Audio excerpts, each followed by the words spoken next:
my school really didn't give us the business side of the anything, art. but they did a very good job in polishing your skill.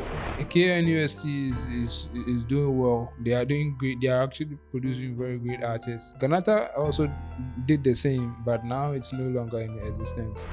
And then I bended binding wires and made the frame, the very first one.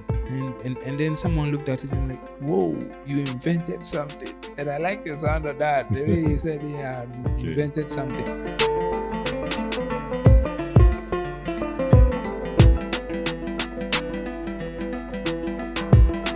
All right, so like I said, welcome to the ABC show. Thank you. Yeah, I mean, I'll say we've known each other for over 20 years. Let me also add that we were in primary school together, went to JHS together, and then we parted ways, came back up somewhere 2014. Yeah. I've always known you to be someone who loved art. So I'll be happy if you tell us about how you got into the art space, because I remember while we were in school, you were the shortest in the entire school. We had to mount a desk for you to climb. You were the shortest in the entire school. The shortest being. The shortest being in the entire school. And then we would have to put a desk in front of the blackboard, then the chalkboard or the blackboard for you to stand on that and draw whatever was required for you to put on the board for us to copy us. I mean, your colleagues. So how did you get into that space? How did you grow into someone who loved, drawing or art? Well, it's interesting. You know that even now that I am old, sometimes I think about how we were able to do what we did. Because, nobody taught you. And so now I'll be drawing sometimes and I'll be like, how is it that as a kid, I knew that if you start to draw an image, say from one ear, you can join the lines and it will match with the other ear. And, every line is meeting another line accurately.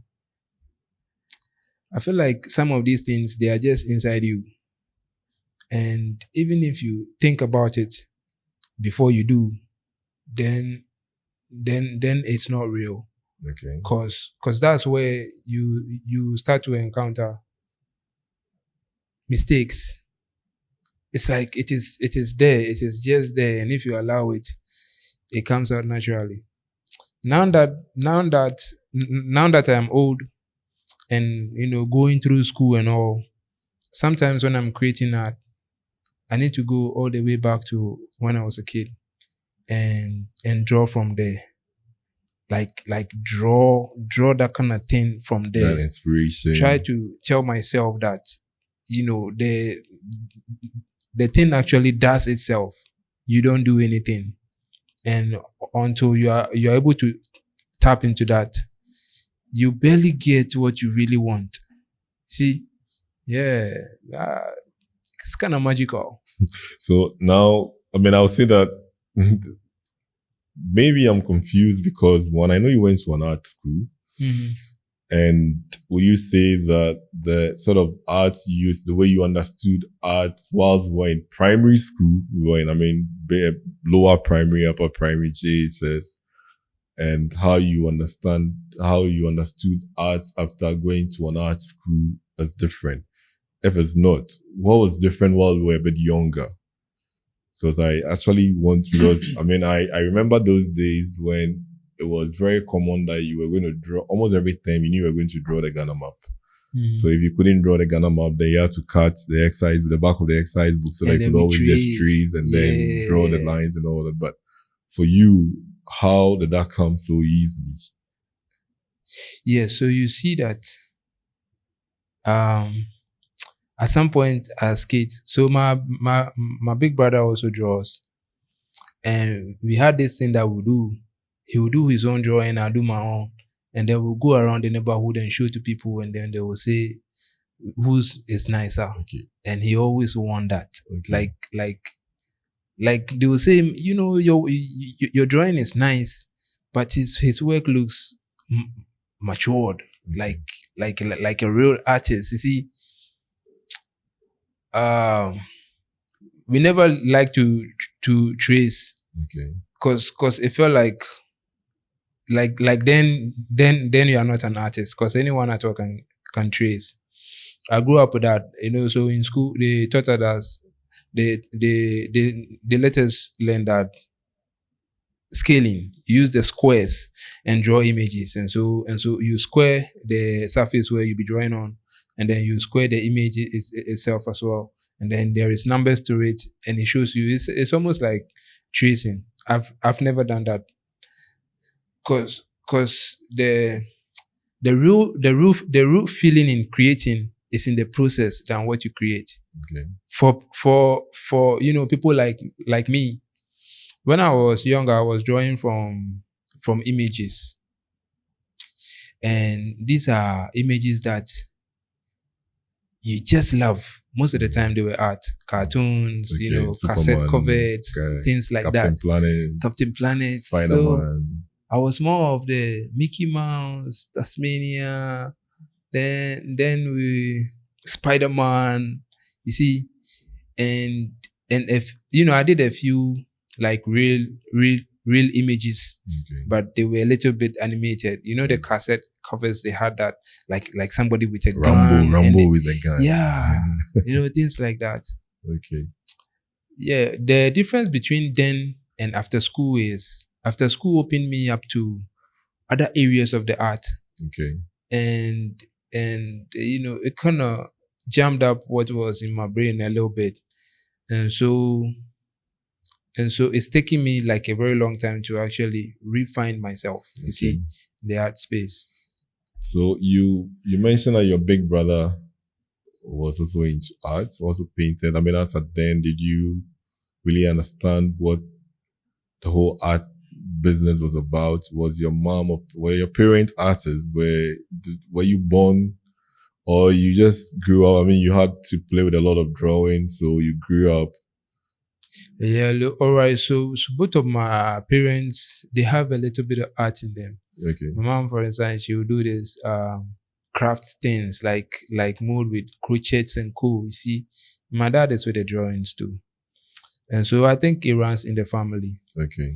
But when we were growing up, we didn't even think of art and its business aspect. You see, Okay. it was just something you do for fun. I used to be like a very quiet person. All right. And so when I'll really enjoy life, it would be me in my small corner doing my own thing, you see. Okay. And I remember sometimes I would draw like the entire day. And then when they send me to do something, the whole time you're on the way, you'll be meditating on what you are doing, where you have gotten to, how long it will take you before you finish it. It was life, like real life. Right. Yeah. So after JSS, I mean, we all went to secondary school. You decided to go into an art school. How did that decision come about? Can you tell us the story of how you actually even got into the art school and not go into a regular secondary school? Or did you go to a regular secondary school before changing into an art school? No, so I didn't go to secondary school at all. You didn't select to go to a secondary school because we're all required to select at least 3 schools that you'll be posted with. Yeah. So I think I did. Yeah, I did. But I didn't even choose visual art.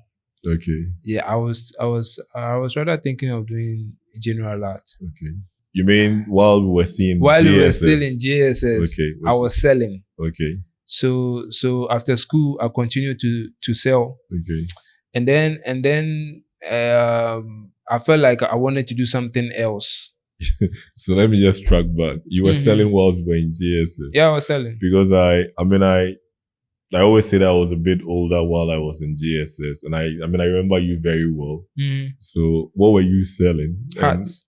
My mom used to sew hats. Okay. This round hats, and then we had the like rasta caps. The ladies used to wear. They sew with a velvet material. Okay. It's like a rasta cap, and then it has a small whatever in the front. Yeah, so it's those two. I was selling, while we were still in After school. So when you close from school, you go sell. Yes. When I close from school, I go and then I sell. All right. And then after school, it became like a permanent thing. So after JSS, then yes, after BC, JSS, yeah, right. It became a permanent thing. And then I moved on to do the space to space. All right. Then if you needed to talk to someone, then you have to go because mobile phones were not common then. You have to come and pay me, and make then a I call. dial the number for you, and then I time you and I charge you. Yeah. And then I moved on to work in a bookshop. All right. So I'm just still wondering because I know you're a stager. And I'm wondering how you were able to do all these at that age. I also want to add that it looks like for us in that generation, we had the opportunity to be able to do some work while we were still in school because I know, I mean, for us, we had a corn mill, which I used to run whilst sometimes I'll be in class, come and call me to come and operate a corn mill. I also was a shoemaker or a cobbler whilst we were in school. So, and for me, we were tall. So for my age, you probably would think I was way older. I mean, I was actually older than most of my mates. So it comes easy for me to say that I could do something, sell after school. But for you, I still don't, I can't picture that. How did you survive that? Well, okay. So in the beginning, I used to go around with my mom. And then after some time, it came natural. I just was able to go by myself. Okay. And so it became a thing. All right. Yeah. All right. But I was still that short. I remember that part. So then the space to space, how did that, so after JSS, while we were all going to secondary school, we stayed home for about 3-4 months or so. We go to school in September. So you were then doing space to space. So after school, I was still selling the hearts. Then a neighbor said, somebody has this shop. He wants somebody to operate. And then when we went, now he was moving the shop to become a canopy. Because before it used to be comm centers. Yeah.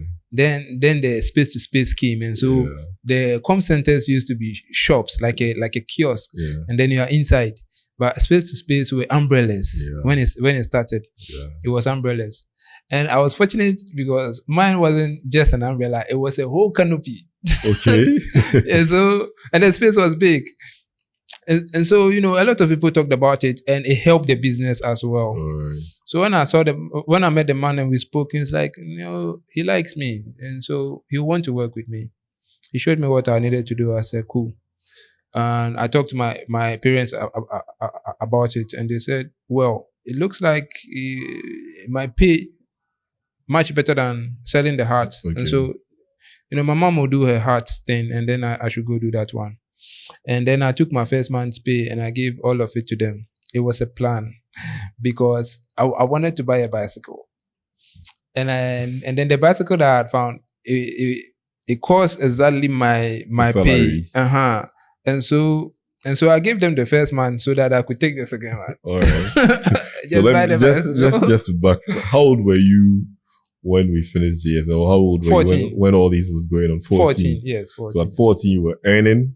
Yes. And you actually gave your first salary to the entire family, to your parents. Wow. Yeah. I'm impressed. I mean, so sincerely, I didn't know this part of you. Yes. I mean, I always thought I was a hustler in a class, so I didn't know that you also had your own hustle. So, I mean, right after GSS. Mm-hmm. So from the space to space, what next? How did you get to you mentioned you worked in a bookshop also? Yes. So all in Medina? No, in Spintex. So our last year in GSS, then we moved to what do you call it, Spintex. Okay. So the owner of the bookshop was a friend of the owner of the space to space. Okay. And the man, he liked me all the way through. And when he was about to move, because he moved from where he used to stay, then he said he'll be moving and so he won't continue the business again. But he had 2 friends who were interested in me because he would always talk to them about me. And one of them had a bookshop. I knew that one. I knew the other one too. The other one sold doors. Okay. So like my what do you call it? Canopy is by the roadside, and behind me is a shop where he sell his doors. Okay. He wasn't going to let me sell the doors, but he was bringing me to Medina to operate a corn mill. Okay. And corn mill. Yes, corn mill. And So I had to choose between the bookshop and then the corn mill.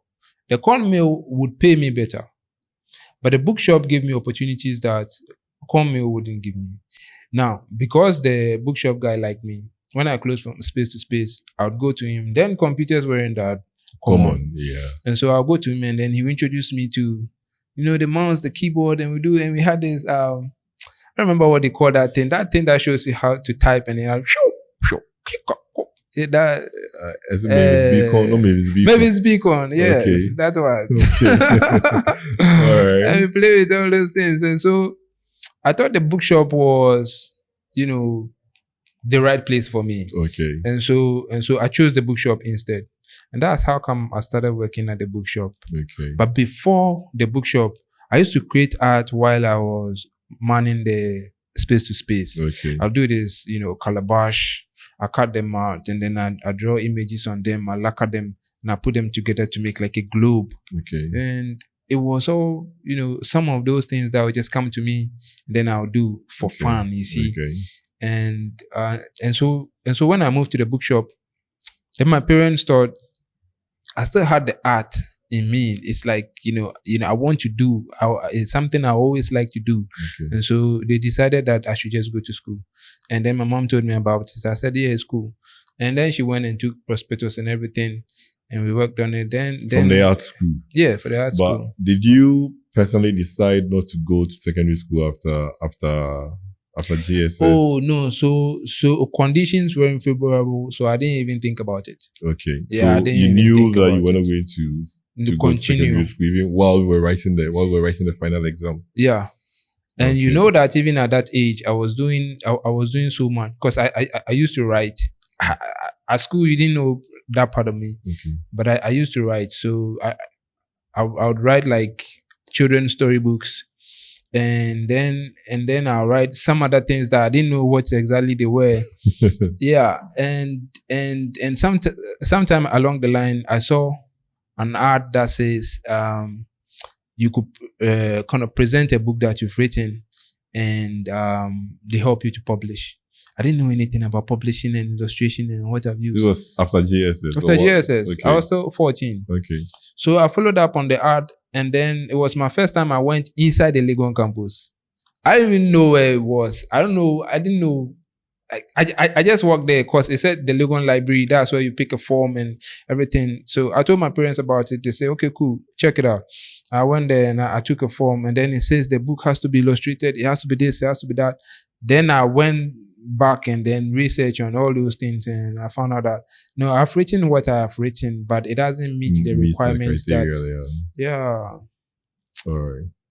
So then came art school. Mm-hmm. So your mom brought the prospectus. Which art school was that? Where was the school located? Ghanaian College of Art and Design. Okay. I didn't even know about the school. Okay. But after she told me about it, and then I met another friend of mine, Yusuf. Yeah, Yusuf was our mate. And then Yusuf said, no, I met Yusuf a year before. Okay. Before the prospectus. Okay. Yes. And then he said, oh, he's registered to attend this school. And then he was telling me about the school. But they were on their way from a park, like they've gone to play football. They were coming in. And so he was in a rush. So when my mom mentioned the school, I'm like, oh yeah, my friend told me about it too. So and so when Yusuf was your senior. My senior. 1 year. Yeah. All right. So would you say that Ghanaian now groomed you or opened your eyes to what other fields of art you could explore? Yes, it did a lot, and yeah, it did a lot. Cause at the time I wasn't even introduced to color. Okay, it was just drawing with pencils, drawing with pens. You see, and my brother also started SHS doing visual art. And so when he would come home with his homework and I watch him do the shadings and because when we were growing up, we weren't doing those ones. It was just line drawings. Okay. The line drawings were very, very good. And so I tried my hands a few times on the shadings and When I went to what do you call it, College of Art, then I realized that what I was doing back then was Yeah. All So right. yeah, it taught us a lot, and then it introduced you to like various aspects of art that you you never know until Okay. All right. until you have introduction to Alright. them. So now, fast forward, Ganata was for how many years? 3 years. So when you completed Ganata, what was the next move for you? Whoa. You thought you were an artist, you were ready to hit the market, blow. No, honestly, no. So this is what happened when I started Ganeta afresh. My first years were very fun, cause like for some reasons I felt like this was my space. You see, I didn't have to think about it at school. I thought about it more like, a world where I was born into, and I actually belonged, you see. And so I spend most of my time having fun, and I always get in trouble with my principal, cause our first week orientation, then I made my name. It's like I was everywhere. They started to call me Angel, and uh, and then when we started academics, it was like I like to play a lot, but I'm always doing well. Okay, so one of the reasons was that I'll play at school, but I'll come home and learn. And when there is projects, I take my time and do them at home. And so second year, then I picked up doing business in school. I sold biscuits. There's this small biscuits that they sold for, what do you call it, 10 pesos outside, anywhere. And then I brought it to the school and I sold it for 20 pesos. Because I was more like popular guy. And sometimes I'll be coming to school and I'll be hiding. Because the fans was too much. Were you so tall? I had gained a little height. Right, all right. Because, I started training earlier. And so, I stretched all of a sudden. All right. Yeah. So because of that small popularity that I had, it helped me to sell the biscuits. And so, like, they say, it was Zion biscuits. And business was booming. So first I would sell 1 pack a day. And when I sell a pack, like a pack, I get 2 packs worth. And so the following day I can buy 2. And then eventually I started to buy 4. Then I got some girls at home who will sell at home for me, and I come and sell in school. And so while I was doing biscuits, then I was still running the bookshop, because I didn't stop. Going to school, and selling the biscuits. Yes, and selling the biscuits. All right.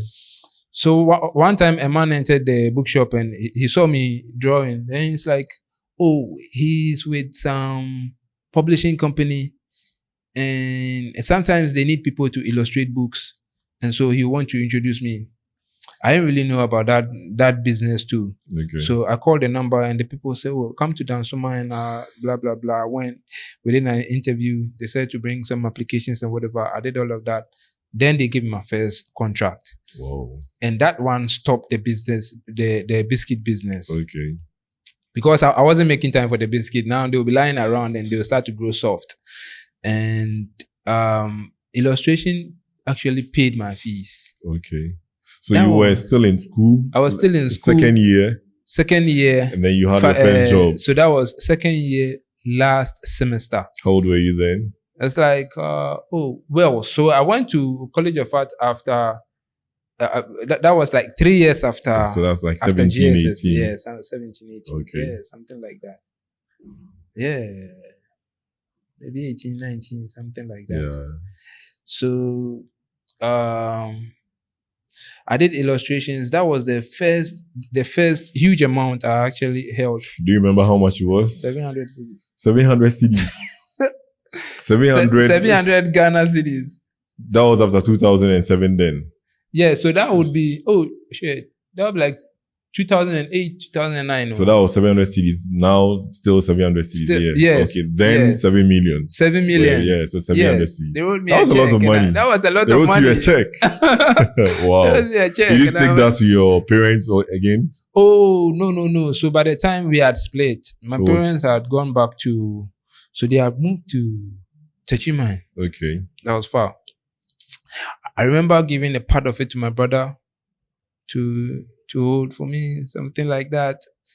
And then I think more than half of it paid my fees Okay.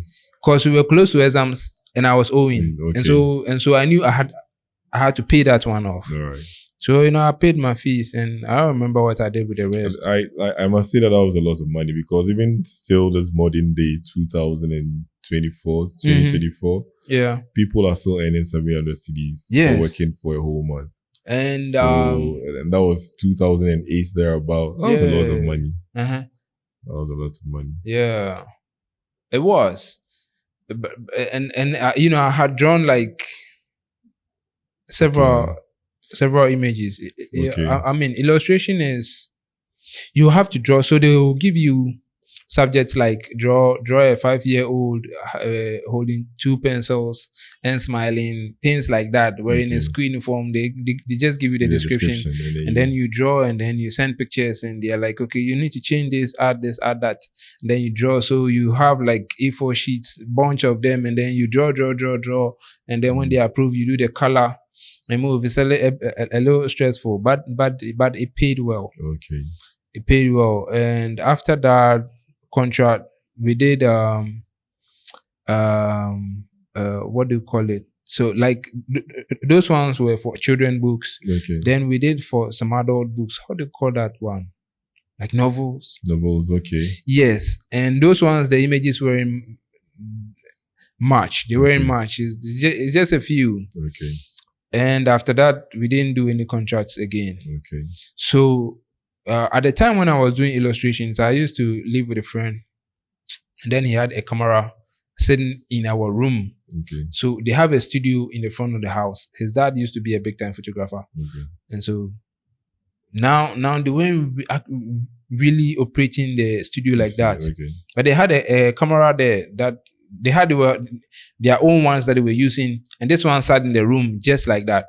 So I was speaking to another friend, and then I was telling him about the biscuit business that I used to do in school, and how it was booming and all. He was like, but you still have this camera too, so why don't you just pick it up? Because he was a photographer too. Okay. And then I'll show you how to take pictures, and you can take pictures, come home and print them and go and sell to them. It's like, good idea. So when I came back, I told my friend about it. It's like, oh, cool. The camera is there. Just do your thing. Were you still with the art school where you were done? I was still in art school. So this was third year. Third year in art school. So yes. Now you were done with the illustration. I was done with moving into photography. I was now moving into photography. Okay. So third year, I became the school's photographer. It was funny. Like, just the way they standing there. I just positioned myself like you were about to take me a picture, and then I take you a picture, and it was a digital camera. Those things were in common at the time, and I'll show it to you. You see, and I had so many things to say about just one picture. I say, if you pay me this, I'll go and print it, and I'll bring you that. And then I started taking people's money, and so I became a photographer. Okay. And the whole of third year, I was photographer. So I had forgotten about illustration. I had forgotten about biscuit business. Yeah. I was still running the bookshop. No, the bookshop had closed down. Okay. When I moved to my friend's place. Because the bookshop closed down, and then I moved to my friend's place. All right. So I wasn't doing bookshop again. So after school, I didn't know whether I was an artist or I was a photographer. That was the confusion. Okay. And so... But everyone thought that I would blow with photography because the way I was doing it in school, it was interesting. I don't know why after school I didn't bring the same energy back into photography on the street. All right. So did you continue with the photography for long, or you paused that and then switched into art? So after school, my friend told me that, you know what you need to do? You have to stay indoors for like a week or two and think of what you really want to do. The same friend who advised me to do photography in school, because he said he had the same experience. And if you rush into things, you just jump around and not know what exactly you want to do. Because now you're doing photography, but you're an artist, and you need to figure out who you really are. And so I did that. And once in a while, he would get gigs like shooting weddings, engagements, parties, things like that. And then I'll come along with him. We traveled places, Akosombo, here, Vota, places, and then we shot, events. and that was how I was actually surviving. Okay. And at the same time, I was practicing the art. Okay. Cause now I wanted to find my space in the art, what I really wanted to create and how I wanted to create. And then I fell into a company. Cause this man went to our school and then he said he wanted good artists to work with. And so one of our masters called us. There was 4 of us, and then we went for an interview. When we got there, now we were 5, 2 of my seniors, and then 3 my mates. And then they employed 3 of us. And when the appointment letters came, then I was like, "Is this what I really want to do? Let's just put these people aside for a little while." So I called them and said, "I'm not feeling well, so give me some time. When I decide, I'll come." I sit home and think about it. And so I went back to this, my friend, and then we brainstormed for a bit. Then he said, okay, he thinks I should go for the experience. You see, learn some things, because he had more of the corporate thing. And so, that is how. So how long did you do that job too? A year and a half. Yeah. I think when I met you, you were, I think when we reconnected, you were... In 2014, I had quit that job too. You were into painting? Yes. So, okay. So, no, at the time when we... Yes. I had now started the painting thing. Yeah. You see? You were into painting of buildings and all that. You were also doing the glass work with the copper wire. Then you were doing... No, the glassworks came... I started the glasswork in 2018. 2018. Yes. Okay, so that was... the painting first. Come again? The painting first before the... Yeah, the painting first. Okay, so this is what happened. I had been on TV3 2011. That was after school. So it was this same friend. And Nyakon. Okay, Nyakon. Our mate from Yes, our mate Nyakon. Okay. Yes. So we sat behind the TV one time, and then there was this Ghana's Most Beautiful, and it was playing. And then he said, okay, so they had visited like a gym, and the instructor was telling them what to do with gym equipments and, how to work out, things like that. Then he said, how about we bring these people into some space like that, and you tell them about art, and then maybe we can draw some of them, and maybe they could add it to the prices that they give them for, the weekend. Say, if you do this well, you get a portrait of yourself. We were just talking. Then the following day, I just dressed up and I went to TV3. I got to security and I'm like, if somebody wants to do adverts and promotions, things like that, where do they go to? So what do you want to do? I said, no, I want to see somebody who do I see if I want to do something like that. They were kind of confused. They didn't know where to send me to. So I spent a little time for the maybe 30 minutes to an hour. Then this Kwekuti man came out. They said, one of them said, talk to this man. I think you know where you should go to. Okay. So I spoke to him. Then I told him what I wanted to do, because I didn't want to tell security. Anyone at all in that space will just send you away. Okay. So when I spoke to him, I showed him pictures of my artworks, and it's like, oh, this is cool, but come. So we stood by the wall, and then he said, this your idea that you have is cool, but if we want to go with that one, you have to go round and round and round, meet this person, sign these papers and all of that. So there is this morning show, I think we can just put you on. That one will be easy. So I should come the following day with like an artwork, because I had printed copies of my artwork, but now he said I should bring actual artworks. Okay. And so I was there early morning. Then I waited for him at the car park. And so he said, oh, let's wait for a while, then I'll come. Then he comes in. And when I showed him the work, he's like, whoa, this boy, I want you on my show. So he also sent me away to bring a bio. He sent me some pictures of the presenters to do drawings of. So those are some of my very first portraits that I did. Okay. Because I had to. Then we did TV3. Then again, while I was in the company, some other person who had met me through that interview. Okay, on TV3?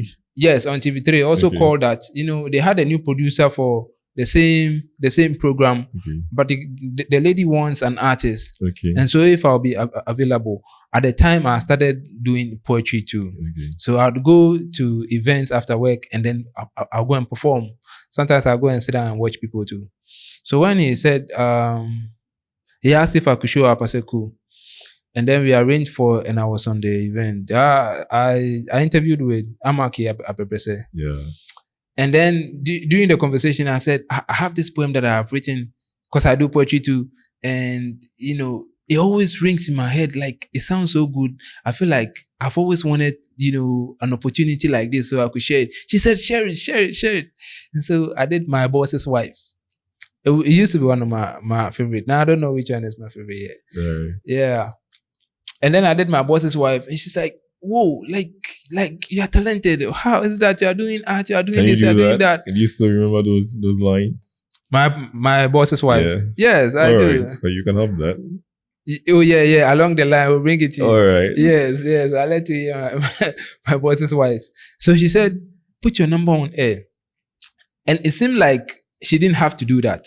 But she just wanted to, and so she said it, and I said the number, and she said, "Say it again," and I said it.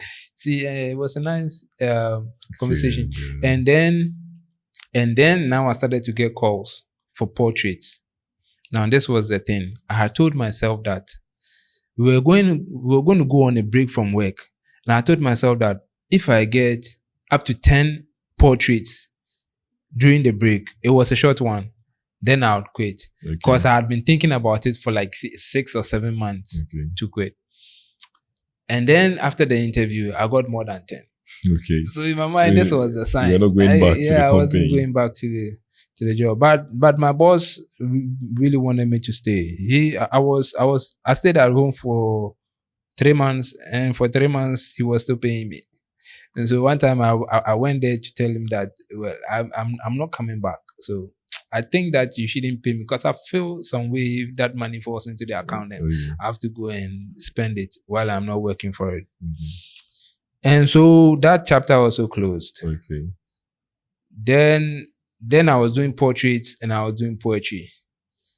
But I didn't push as hard as I should. That's what I think. For the poetry or for the portrait? Okay.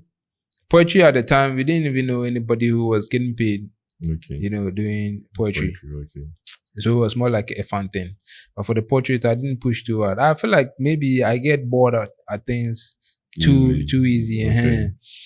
And so poetry, what do you call it? Portraits weren't really coming again. Okay. And I wasn't pushing for, still thinking of something else. Then house painting came along. Okay. Yeah. Because I know we did a number of, I mean, for me, myself, we did some paintings, house paintings for me, for the restaurant. Mm-hmm. Yeah, and then some woodworks that we did. Yes. So now let's move into your work as an artist. I mean, I have commissioned you to do some work for me in the past, but how then did you grow into the artist you are now? I mean, you said you feel you are still finding yourself. Mm-hmm. You are still defining the sort of artist that you think you want to call yourself. But I mean, I saw your works and I like it. I mean, and I can probably say that the work behind us there was done by you. This was commissioned, I think, in 2020. We did this in 2020. We've done a number of works and we've done we did some paint and sips and other stuff together. Yeah. How did you decide that, okay, this was what you were going to do? I mean, the house painting thing has ceased. You made some revenue from that and then moved into the artist you are now. Mm-hmm. How did you get into this? Decide this is the kind of work I do. I want to do canvas. I want to do this medium. Yeah. How did you get into making that decision? Okay, so you know that while I was running around, then those of my mates who stayed with the art, then it took me a long time to realize, but they were doing big things out there. And when I actually got into house paintings, it wasn't just paintings. It was that era when people would paint their rooms and they want design somewhere. You see, you paint the entire room, you have a design somewhere. So that is what I was doing more of. And so I think that was how I was using the art. And then I did that and then moved into house painting. So Okay. before I used to be interior. Then I started doing the exterior. And it, I didn't study under anybody to become a painter. Okay. And so I'll go online, then I'll learn things, and when people give me contract and it look too big in my eye, I'll be like, I can do it. So I'll go and sit back at home, and I'll learn how these things works, how to write estimates for all of those and cool. And I did some contracts. Then I became a painter. So I started to employ other people to help me do works. And I got bored of that one too. Yeah. So when we started, we did a restaurant here. The Then- Fafaha one. Yes. Then we did at East The Legon. Isegon one. Then we started the paint and sip. So you see, these are all things that I don't really have them in mind. I just come across and I'm like, I can do this, and so I jump into it. You see, yeah. So when I realized that painting, canvas works, and exhibiting was like the thing, and I'm like, okay. So while I'm doing all of these things, I can also be creating works and not give myself too much pressure. You see, Okay. yeah. So I started off with the glass works because I like to experiment. I thought about that one too for months. So I wanted to do an artwork that has the glass as the frame. You know that when you have an artwork, there is the glass and it is in a frame. Yeah. And I want the glass itself to be the frame. Okay. So I would use glue and I would stick works to the glass, and I won't know how to hang it. So I thought about it for a long time. I'm like, how about I just use wires and create the frame so that the frame can hold the artwork behind the glass. Now, this is all I'm trying to do. Say this is the artwork. The entire edges of the artwork should be glass. Okay. That's all I wanted to do. Like you have a glass table that doesn't have anything at the edges. It was difficult to hang. So one time I sat with this. They have these wires. Copper wire. I ended up with what we call copper wires, Okay. but I didn't start with copper wires. I started with these wires that they used to bend rods for building structures. Okay. Yeah. So if you I don't were doing remember what they steel call- work, Yes, yeah. yes. See, yeah. So It looks I- rusty. it looks Right, rusty. Yeah. And so I picked those some of Is it those a ones from binding around wire or whatever? binding wire. Yeah. Yeah. And then I bended binding wires and made the frame, the very first one. And then someone looked at it and like, whoa, you invented something. And I like the sound of that. The way he said he had invented something. And so I tried it again, and I'm like, okay, but these wires should look nice. It can't be this rusty. I tried to spray them, like, no, it won't work. I went to town and tried to search for copper wires. I didn't even know where to find copper wires. And so I'll go to electricians and I'm like, I want the wire in the wire, not the one with the plastic. So they said, "Oh, don't worry about that. Just buy the entire cable and then peel off the rubber." I did that. I bought a whole bundle and then I will sit down and peel it off. Like, no, there should be, cause some of them would cut and it would start to rust. Okay. And so I actually went to town and looked for wires, and I found a place. They sell the wires in sizes. Okay. And it helped a lot because some of them can stand on their own, and then the smaller ones will bind. And so once I found that, I'm like, yo, this is the thing. So I decided to create like a series of work from that. All right. Yeah, and I did that in 2018. I didn't really do any major exhibitions, but I tried to sell with online galleries. Okay. Yeah, I How took did some that go? Come again. How did the selling online with online galleries go? Well, it's been slow because they tell me works sell better when the artist continues to do the same thing. And so like I done those glass works. Yeah. and then I've given to them to sell. Say, in a month I could produce say about 10, Okay. 15, and then people are seeing The same work from the same artist. exactly. Then the market will boom. But once in a while they sell works, and then they Save some money. they send me money. All right. So with all this work going on, were you, after the copper wire, the glass work, what other medium did you go to? And were you selling? Were you actually seeing money coming in as the artist you wanted to? Because you had mentioned that your friends, your colleagues from school were already making it big as artists. So were Yeah. you seeing some money from the works you were producing? And what mediums did you move in? Because you mentioned pen. Mm-hmm. You mentioned pencil. I also know you did a Pencil. bit of charcoal. Charcoal, yes, I did charcoals too. How was this? Yeah, so I think after the glassworks, I'm trying to remember what happened, but it looks like I moved away from the art a little bit. Okay. Yeah, and then I actually stopped doing the glasswork after that series. I did a few for some other people who were like, I like the frame, but I don't like what is in the frame, and so I Okay. want you to put something else into it. Okay. And I did works like that for a few people. I don't really remember. Oh, but I was still doing house painting at the time. Okay. And so I would make money from house painting, and I piece always them invest into into the art. art. But I was investing more into producing than time and effort towards selling, you see. Alright. And so I always experiment. I do pencils on canvas, try to do pencils on eggshells, you see. And sometimes I try wood. Then when I move to the charcoal, I love the charcoal effect because it gives you thick and deep lines. Okay. And I was using charcoal, like real charcoal BDA, blocks, not BDA as we call it, BDA, yeah. not the charcoal pencils Okay. they already made kind Alright. of thing. Yeah. So that also brings me to the project we did together.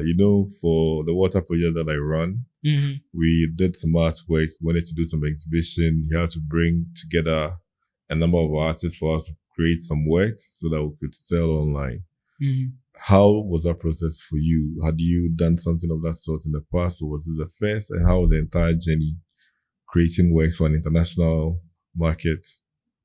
Yeah, so that reminds me.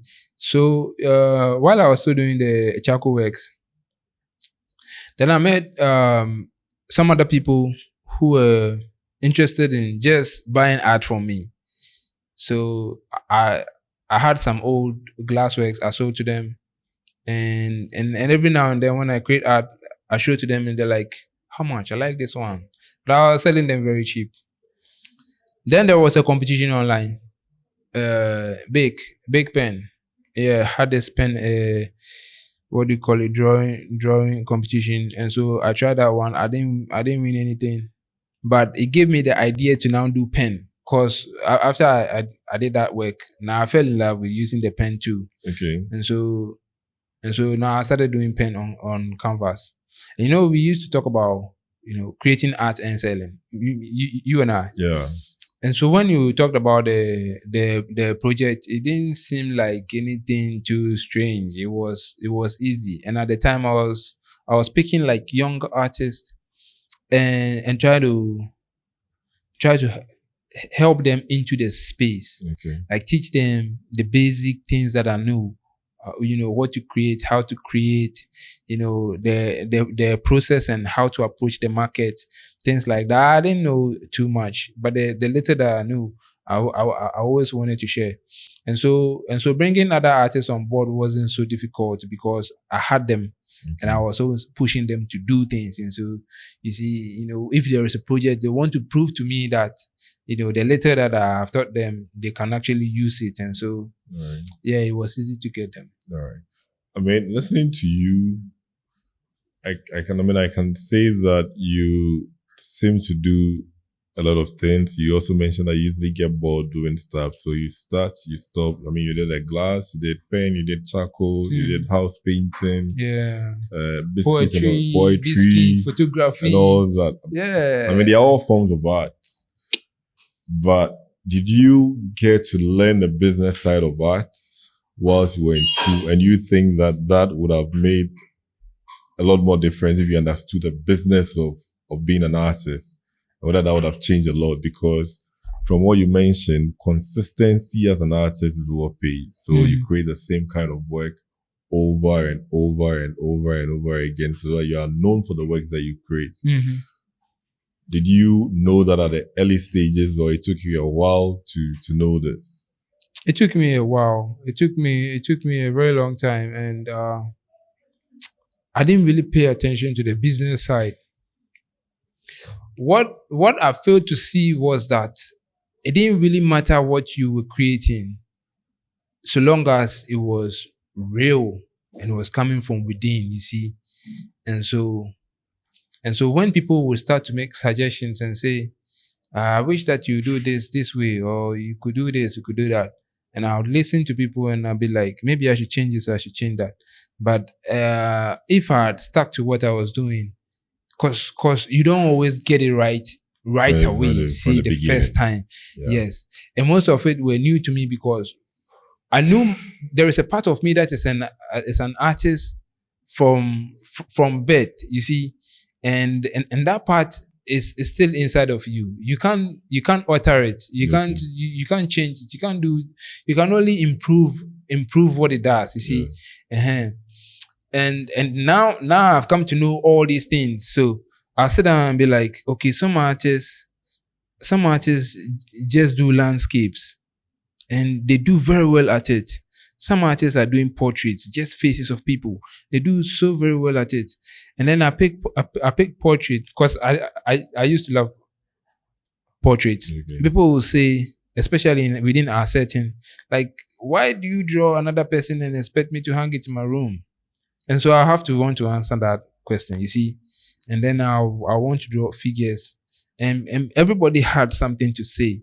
But if I looked at the business aspect and say, this is what I want to do, this is how I feel about my art, and so there are other people doing it already. So why listen to these other people who won't even really buy your work, and just go ahead and do what I did? That is what I feel to see. You see, yeah.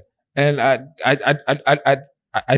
don't think I know it too well yet. Okay. Yeah. But would you say there's a market for art here in Ghana, or you think for you to make it big as an artist, the work has to go outside the borders of Ghana?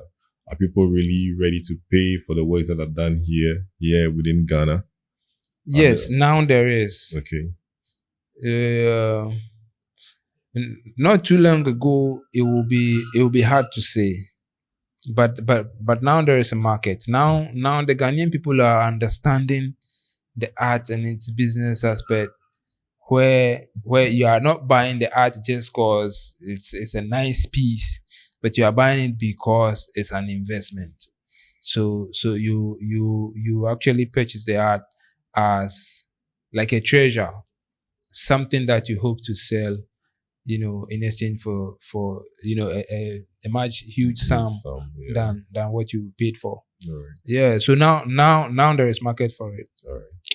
With your experience over the years, I mean, I would say that over 20 years that I've known you, you've been into art, be it poetry, be it spoken word, be it producing works.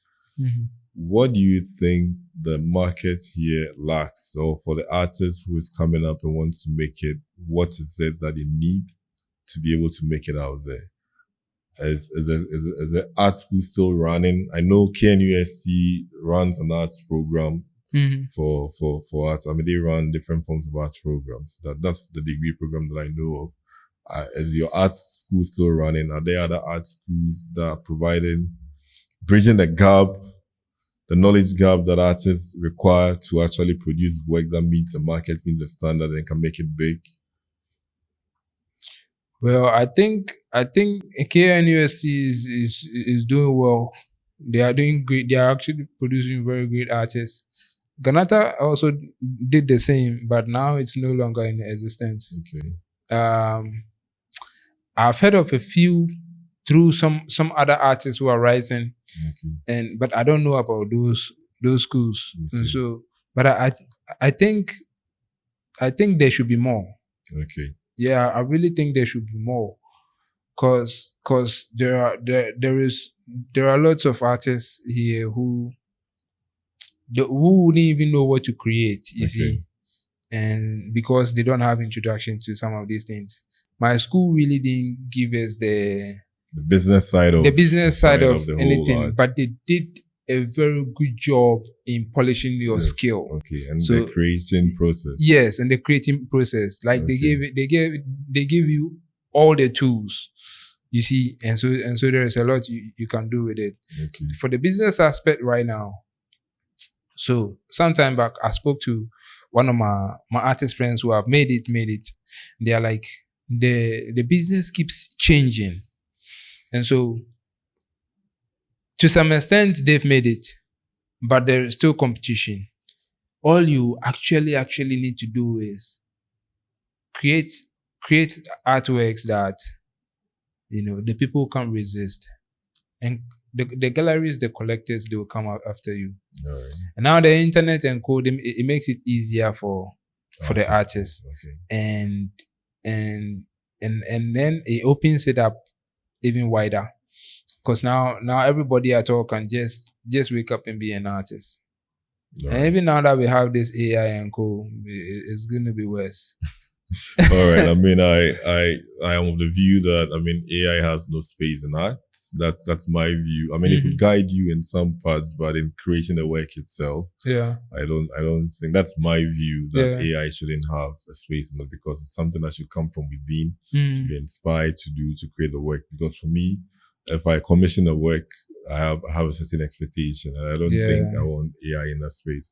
But that's not to say that I won't have an influence on the work that is done. But for me as an individual, wrapping up, for you as an artist who is still creating works to sell, there is a deal to sell right here in Ghana, or the deal is to be able to sell beyond the borders of Ghana? You know, if you sell beyond Ghana, it's the best. That is what every artist dreams of. Okay. Because even right now, the people planting tomatoes in their gardens want to sell it outside. You don't want to sell it within your neighborhood. You want to sell it.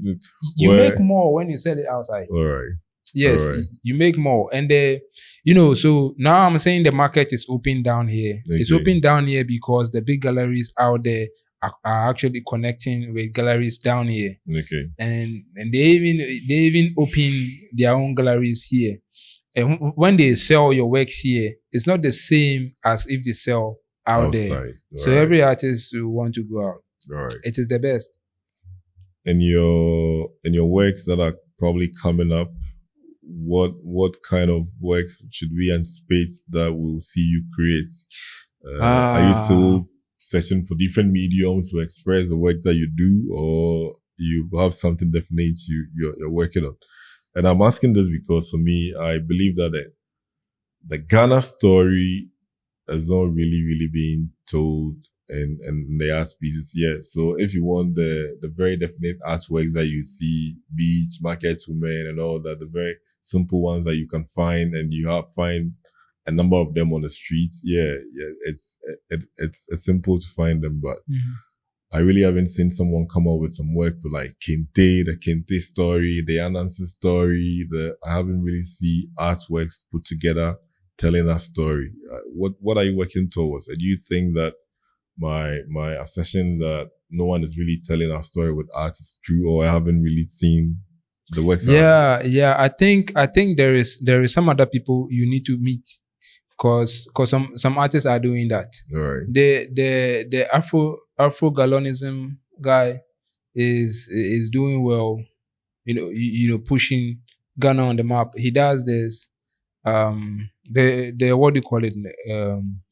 Kufuor Gallon. Okay. He cuts them and then he sews them into different, very huge, and then they mount them on like huge buildings and cool. Like he does very huge installations.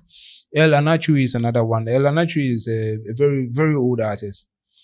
He, one of his works exhibited at Tate, one of the very big exhibition centers that it's out there somewhere. Okay. And he's using counters how we call them? The The Cox, bottle, yeah, yes, yeah. cocks, the silver ones, and then he takes them in different colors, and he puts them together. He sews them with, I think, copper wire or something, and then he mounts like huge what do you call, installations, and from afar it's like you are looking at kente cloths. That's how he tells his stories. But these two and a few are are really telling the Ghanaian stories. Okay. Myself, I don't really tell stories. So I've always been a figure person, and I've always liked the dry mediums. For some reasons, I don't really enjoy the colors. Okay. You see, yeah, the way that I enjoy the colors is when I'm messing things up. You understand? But okay, so I have a series that is in planning that I'll be messing things up with colors. Okay. But in the meantime, I am doing pen works Okay. on wood. All right. Because I tried to do pen on canvas, and there are a few challenges because the pen, they don't roll on the canvas to give you the same effect that you get if you do pen on paper. Ooh, okay. And when if you do pen on cardboard, it's also different from what you get when you are doing on paper. Okay. So I keep trying things, and I keep trying other pens as well. Then I landed them on wood, but I like the effect, and so I'm still in the process of creating a series from pen on wood. All That right. one will be coming out soon, All and I want to have like an exhibition for that one. Okay. I still have works from the pen on canvas. Okay. Those ones are big. All right. The wood ones are not too big, Okay. but those ones are very big. And so maybe if I exhibit, I should be exhibiting alongside, wood, And then pen on wood and canvas. pen on canvas. Yeah, All right. So to wrap up our conversation, yeah. when do you think you're going to have an exhibition? So I know beyond the project we did together, Mhm. every artist will want to have their own exhibition. Do you have any plans in the pipeline to? Yeah, so I'm thinking next month. Okay. Yeah, I don't have too many works ready, Okay. but yeah, I still want to exhibit next month. I'm All making right. plans towards that. All right. So personally, I love art. You know that Yeah, I about know me. that Yeah, I love art, 100%. and I'm also collecting work that I believe that I can sell in future. Mhm. And plus, I want to own my own gallery. So Yeah. these are things that I'm working on for the future. And for me, beyond the friendship, I see business and what you do, and my interest in art. So I see that coming. Any collaborations?